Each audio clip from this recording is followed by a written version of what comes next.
dhaloota koo jiitu Oromiyaa jiitu daraari biyya koo bakkuma koo taate bakka dhaloota koo.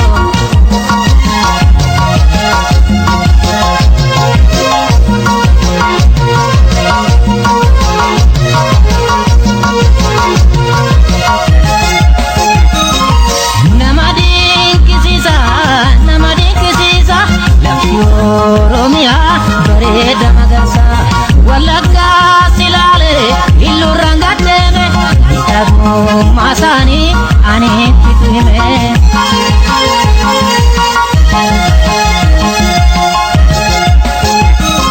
Harsiirraan gabuunee gootu baalee gallaa Soofumarii boqonnee miidhaga saalaalla hangafti Oromoon burqitee Booranaa. Adab seenaa keenya achirraa baranna.